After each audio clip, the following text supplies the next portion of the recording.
Hi అండి అందరికీ, నేను మీ కుకింగ్ విత్ హిమ. ఈరోజు వీడియోలో వచ్చేసి చికెన్ చేస్తున్నానండి. చికెన్ అంటే ఇష్టపడని వాళ్ళు ఎవరు ఉంటారు చెప్పండి. ఏ విధంగా చేసినా కూడా చికెన్ అనేది చాలా ఎమ్మీగా చాలా టేస్టీగా వస్తుందండి.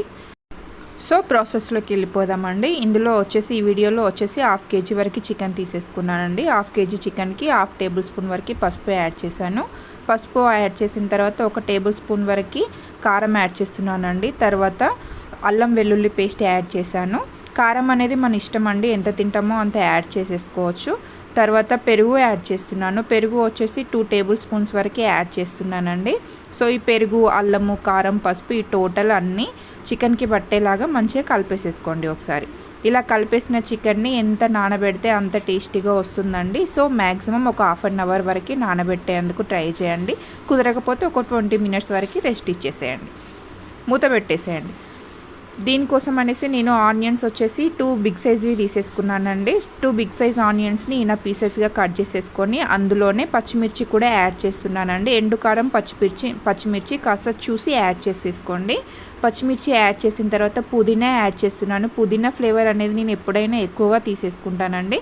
సో మీకు నచ్చినంత తీసేసుకోండి. పుదీనా మిక్సీ చేసేసేయండి. సో సరిపడా ఆయిల్ తీసేసుకోండి. ఆయిల్ తీసేసుకున్న తర్వాత హోల్ గరం మసాలా వేసేసేయండి. బగారాకు, ఇలాచి, దాల్చిన చెక్క, లవంగాలు, సాజీరా టోటల్ ఆల్ వేగిన తర్వాత ఇందాక మిక్సీ చేసి పెట్టేసుకున్న ఆనియన్ పేస్ట్ ఉంది కదా అండి, ఆనియన్, పచ్చిమిర్చి, పుదీనా పేస్ట్. సో దాన్ని కూడా ఇందులో యాడ్ చేసేసేయండి. ఆయిల్ కొంచెం హీట్ అయిన తర్వాత ఇందులో యాడ్ చేసేసేయండి. యాడ్ చేసేసి పచ్చివాసన పోయేంత వరకు ఒకసారి కలిపేసేసుకోండి. పచ్చివాసన పోయేంత వరకు ఆయిల్లో ఫ్రై చేసేయండి. ఒక 1-2 మినిట్స్లోనే ఫ్రై అయిపోతుందండి. చూడండి, కొంచెం కలర్ అనేది చేంజ్గా కనిపిస్తుంది. ఫస్ట్ ఏమో బ్రైట్ గ్రీన్లో ఉంది, ఇప్పుడేమో లైట్ గ్రీన్కి వచ్చేసింది. సో ఇలా లైట్ గ్రీన్కి వచ్చేసిన తర్వాత ఇందులో ఇప్పుడు చికెన్ యాడ్ చేసేయండి. మనం ఇందాక మ్యాగ్నేట్ చేసి పెట్టేసుకున్న చికెన్ ఉంది కదా అండి, సో ఆ చికెన్ని ఇందులో యాడ్ చేసేసుకోండి. యాడ్ చేసిన తర్వాత అది మొత్తం ఒకసారి ఆ గ్రీన్ ఆనియన్ పేస్ట్ ఉంది కదా అండి, ఆనియన్ పేస్ట్ మొత్తం ఈ చికెన్ పీసెస్కి పట్టేలాగా ఒకసారి కలిపేసేసుకోండి. చికెన్ అనేది ఎంత మ్యాగ్నేట్ చేస్తే అంత టేస్టీగా వస్తుందండి. సో కొంచెం టేస్ట్ కావాలంటే కొంచెం మ్యాగ్నేట్ చేసేయండి. అప్పటిదప్పుడు ఇన్స్టెంట్గా చేసుకున్న ఏం పర్వాలేదు, కాకపోతే దానికి దీనికి టేస్ట్ అనేది కొంచెం చేంజ్గా ఉంటుంది. సో ఒక 2 మినిట్స్ మూత పెట్టేసేయండి. 2 మినిట్స్ తర్వాత ఓపెన్ చేసి చూసేసరికి చూడండి, చికెన్లో ఉన్న హీట్ తగులుతూ ఉంటే చికెన్లో ఉన్న వాటర్ టోటల్ బయటకు వచ్చేస్తూ ఉంటాయండి. సో ఒకసారి కలిపేసేసుకోండి.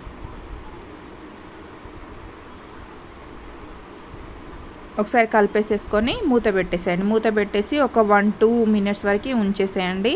కింద అడుగు మాడకుండా చూసేసుకోండి. సో ఒక 2 మినిట్స్ అయిన తర్వాత మూత ఓపెన్ చేసి చూసేసరికి చూడండి, లైట్గా వాటర్ అనేది కొంచెం తగ్గుతూ వస్తున్నాయి. సో ఇంకా ఏమైనా వాటర్, చికెన్ పీస్లో ఏమైనా వాటర్, ఎక్స్ట్రా వాటర్ ఉంటే అవి బయటికి రానికి ఇందులోనే సాల్ట్ యాడ్ చేసేయండి. సాల్ట్ యాడ్ చేయడం వల్ల చికెన్ పీస్ అనేది ఉడికిపోతుంది, కుక్ అవుతుంది. ఎక్స్ట్రా వాటర్ ఏమైనా ఉన్నా కూడా బయటకు వచ్చేస్తాయండి. సో అందుకనేసి సాల్ట్ కూడా యాడ్ చేసేసి ఒకసారి కలిపేసేసుకోండి. కలిపేసిన తర్వాత ఒక 2 మినిట్స్ ఉంచేసేయండి. 2 మినిట్స్ మూత పెట్టేసేయండి. 2 మినిట్స్ ఆఫ్టర్ మూత ఓపెన్ చేసి చూసేసరికి చూడండి, మనం సాల్ట్ యాడ్ చేసాం కదా అండి, సాల్ట్ యాడ్ చేయగానే చికెన్ పీసెస్లో ఉన్న టోటల్ వాటర్ ఏ విధంగా బయటకు వచ్చాయో చూడండి. ఇందాక డిఫరెన్స్ అనేది మనకి తెలిసిపోతుంది. సో ఆ వాటర్, మనం ఎక్స్ట్రా వాటర్ యాడ్ చేయాల్సిన అవసరం లేదు. మళ్ళీ ఈ చికెన్కి ఆ వాటర్ తోటే చికెన్ అనేది కుక్ అయిపోతుందండి. సో ఎక్స్ట్రా వాటర్ యాడ్ చేయాల్సిన అవసరం లేదు. ఇలా ఎక్స్ట్రా వాటర్ బయటకు వచ్చేసిన తర్వాత ఒక్కసారి కలిపేసేసుకోండి. టోటల్ చికెన్ని కలిపేసేయండి. కలిపేసి మళ్ళీ మూత పెట్టేసేయండి. మనకు గ్రేవీ అనేది క్వాంటిటీ అనేది తెలుస్తుంది కదా. సో ఒకసారి మూత పెట్టేసేయండి. మూత పెట్టేసి 2 మినిట్స్ ఉంచేసేయండి. మీడియం ఫ్లేమ్లో ఉంచండి. సో 2 మినిట్స్ తర్వాత ఓపెన్ చేసి చూసేసరికి చూడండి, వాటర్ అనేది ఈ విధంగా వచ్చేస్తూ ఉంటాయి. వచ్చేసిన వాటర్ అన్నీ ఇంకా టోటల్ అవి ఆవిరైపోయినివ్వండి. సో ఇంకా 2 మినిట్స్ వరకు మళ్ళీ కుక్ చేసేసేయండి. 2 మినిట్స్ వరకు మూత పెట్టేసేయండి. 2 మినిట్స్ తర్వాత ఓపెన్ చేసి చూసేసరికి చూడండి, లైట్గా పీస్ నుండి లైట్గా ఆయిల్ అనేది బయటకు వచ్చేస్తూ ఉంటుంది. సో కొందరు గ్రేవీ తినడానికి ఇష్టపడతారు, కొందరేమో ఫ్రైగా ఉంటే బాగుంటుంది అనేసి అంటారు. సో గ్రేవీ వాళ్ళు మాత్రం ఈ స్ట్రక్చర్లో ఓకేనండి. ఇందులోనే పుదీనా మసాలా యాడ్ చేసేసి దించేయచ్చు. నేను ఇంకా కాస్త దగ్గర పడనిస్తున్నానండి. సో కలిపేసుకున్న తర్వాత మసాలా వచ్చేసి టేబుల్ స్పూన్ వరకు తీసేసుకున్నాను. మసాలా యాడ్ చేసిన తర్వాత, మసాలా అంటే మామూలుగా ధనియా పౌడర్లో ఆల్ మిక్స్డ్ ధనియా పౌడర్ తీసేసుకున్నానండి. సో అది యాడ్ చేసిన తర్వాత ఒకసారి కలిపేసేసుకోండి. కలిపేసేసి మూత పెట్టేసేయండి. ఒక 2 మినిట్స్ వరకు మూత పెట్టేసేయండి. చూడండి 2 మినిట్స్ తర్వాత ఓపెన్ చేసి చూసేసరికి పీస్ నుండి పూర్తిగా ఆయిల్ అనేది అలా బయటకు వచ్చేస్తూ ఉంటుందండి. సో ఇప్పుడు ఈ టైంలో కొత్తిమీరని కూడా యాడ్ చేసేయండి. ఒకసారి కలిపేసేసుకోండి. అడుగు మాడకుండా చూసుకోండి. మాడకుండా చూసుకున్న తర్వాత ఒకసారి కలిపిన తర్వాత పుదీనా యాడ్ చేసేసుకోండి. పుదీనా యాడ్ చేసిన తర్వాత మళ్ళీ ఒకసారి కలిపేసేయండి. పుదీనా ఫ్లేవర్ అనేది ఆ పీసెస్కి టోటల్ పట్టేలాగా ఒక 1 మినిట్ వరకు కుక్ చేస్తే సరిపోతుందండి. సో పుదీనా యాడ్ చేసిన తర్వాత ఒక 1 మినిట్ వరకు కుక్ అవ్వనివ్వండి.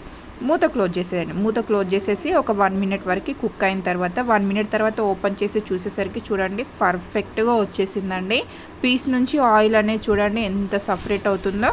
సో ఇప్పుడు ఇది పర్ఫెక్ట్గా వచ్చేసింది మనకి. ఒకసారి కలిపేసేసుకోండి. ఇంతే అండి, చాలా సింపుల్ వేలో చికెన్ అనేది ఏ విధంగా రెడీ అయిపోయింది చూడండి. చాలా యమ్మీగా టేస్టీగా, తినడమే ఆలస్యం. చూడండి ఎంత బాగా వచ్చిందో. వీడియోస్ చూస్తున్నారు కానీ లైక్ చేయట్లేదండి. సో ఈ వీడియో కనుక మీకు నచ్చినట్లయితే ప్లీజ్ సబ్స్క్రైబ్ చేసుకోండి. Thank you for watching.